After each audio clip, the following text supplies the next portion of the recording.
आज साईं की कथा पढ़ेंगे।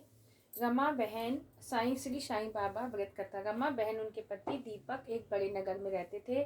दोनों का एक दूसरों के प्रति बड़ा प्रेम भाव था और वह अपने घर परिवार में आनंद पूर्वक रहते थे। दीपक भाई का अच्छा खासा कारोबार था, परंतु उनका स्वभाव थोड़ा कठोर और बोलने का शायद उन्हें ढंग नहीं आता था। अचानक समय ने पासा पलटा और दीपक भाई का अच्छा खासा चलता हुआ कारोबार एकदम से ठप पड़ गया। अत्यधिक घाटा होने का उन्होंने व्यवसाय पूरी तरह से बंद कर दिया और समय के हाथ विवश होकर घर में बैठ गए घर में बैठ गए इसी कारण उनके स्वभाव में पहले से ज्यादा उग्रता आ गई। बात बात पर लड़ना झगड़ना उनकी आदत बन गई थी। इसी वजह से उनकी अक्सर अपने पास पड़ोसियों से भी कहा सुनी हो जाती। उनके उनके उनके उनके इस स्वभाव के कारण उनके जो पड़ोसी भी खिन्न रहते। रमा बहन बहुत ही धार्मिक स्वभाव की स्त्री थी। वह भगवान पर पूर्ण श्रद्धा विश्वास रखती थी। इसीलिए बिना कुछ कहे सब कुछ चुपचाप सह लेती थी। उन्होंने विश्वास रखा था कि ईश्वर एक दिन कोई न कोई ऐसा रास्ता अवश्य निकालेंगे।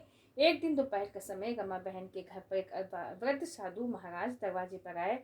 उनके चेहरे पर अद्भुत तेज था और आंखों में अमृत बरस रहा था। उन्होंने आकर दाल चावल की मांग की। रमा बहन ने तुरंत हाथ धोकर उस साधु महाराज को दाल चावल लाकर दिए और हाथ जोड़कर उन्हें नमस्कार किया। वृद्ध साधु ने आशीर्वाद दिया कि साईं सदा सुखी रखे। रमा बहन ने कहा, महाराज, सुख अपने भाग्य में नहीं है, फिर भी आपने दुखी जीवन की सारी कहानी कह डाली।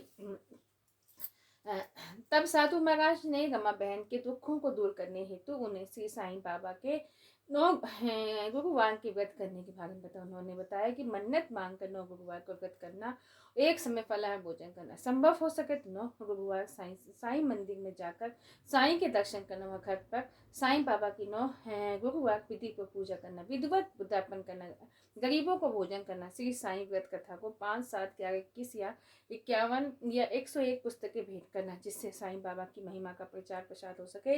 इससे चमत्कारी लाभ प्राप्त हो। कलयुग में यह व्रत बड़ा चमत्कारी व्रत है। यह सभी मनोकामना पूर्ण करता है, लेकिन साईं बाबा का पर अटूट श्रद्धा, विश्वास और धीरज रखना जरूरी है। व्रत तो व्रत से मन में किसी के प्रति ईर्ष्या देश नहीं होना चाहिए और झूठ छल कपट आदि बुरी आदतों को भी त्याग देना चाहिए। साईं का स्मरण करते रहना चाहिए। इन सब बातों का ध्यान में रखकर जो भी व्यक्ति साईं व्रत व उद्यापन करता है, साईं बाबा उसकी मनोकामना अवश्य पूर्ण करेंगे। साधु महाराज से ऐसे वचन सुनकर रमा बहन अत्यंत प्रसन्न। उन्होंने भी गुरुवार से 9 गुरुवार व्रत लिया। 9वें गुरुवार को व्रत पूर्ण होने पर उन्होंने अध्यापन किया और गरीबों को भोजन किया। साईं व्रत था कि 101 पुस्तकें भेंट की। उनके घर के झगड़े झंझट दूर हो गए। घर में बहुत ही सुख शांति हो गई। दीपक भाई का स्वभाव से आश्चर्यजनक बदलाव आने लगा। उन्होंने फिर से अपने कारोबार शुरू कर दिए। थोड़े ही समय में उनके घर में सुख समृद्धि बढ़ गई। दोनों पति पत्नी सुखी जीवन बिताने लगे। एक दिन रमा बहन की जेठानी अपने पति के साथ उसके घर पर मिलने हैं। दोनों पति पत्नी को खुश देखकर उन्होंने बड़ी प्रसन्नता उन्होंने रमा बहन से पूछा कि उनके जीवन में चमत्कार कैसे हुआ और बताओ। और बातों उन्होंने बताया कि उनके बच्चे पढ़ाई नहीं करते, परीक्षा में फेल हो गए, दोनों दिनों दिन है बिगड़ते जा रहे हैं, जिसकी वजह से सब कुछ होते हुए भी हम लोग बहुत परेशान हैं। तब रमा बहन ने उन्होंने 9 गुरुवार को साईं बाबा के व्रत करने की महिमा बताई।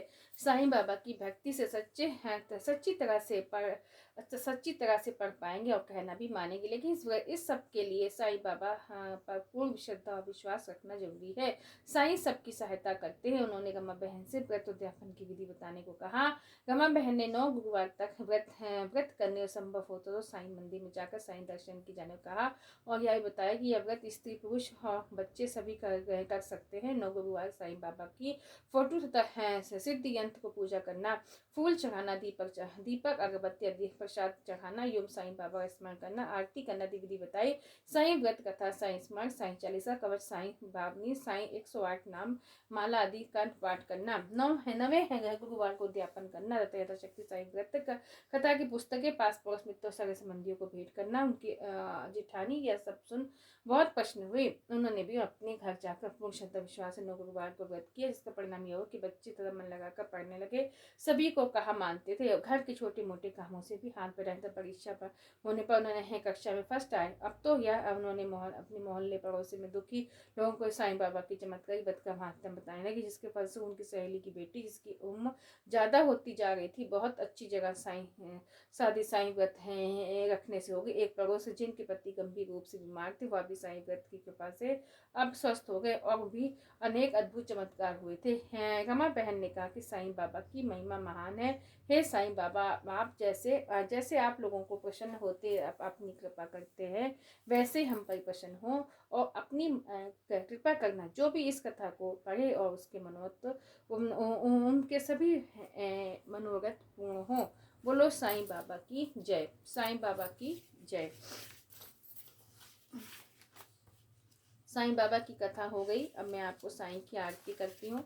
आरती श्री साईं गुरुवर की परमन आनंद सदा सुरवर की, जाकी कृपा विपुल सुखकारी, दुख शोक संकट हारी, शिरडी में अवतार गछाया, चमत्कार से तुझ दिखाया, कितने भक्त चरण थर आए, वे सुख शांति चिरंतन पावे, भाव धरे जो मन में जैसा, पावत अनुभव वो ही वैसा, गुरु की युधि लगावे तन को, समाधान लभात उस मन को, साईं नाम सदा जो गावे, जो फल जग में शाश्वत पावे, गुरु वह सर करी पूजा सेवा, उस पर कृपा करत गुरुदेवा, राम कृष्ण हनुमान रूप में, दे दर्शन जानत जो मन में, विविध धर्म के सेवक हाथे, दर्शन इच्छित फल पाते। जय बोलो साईं बाबा की जय, बोलो अवधूत गुरु की, साईं दास आरती को गावे, घर में बसी सुख मंगल पावे। जय साईं नाथ भगवान की जय। जय साईं बाबा की जय हो।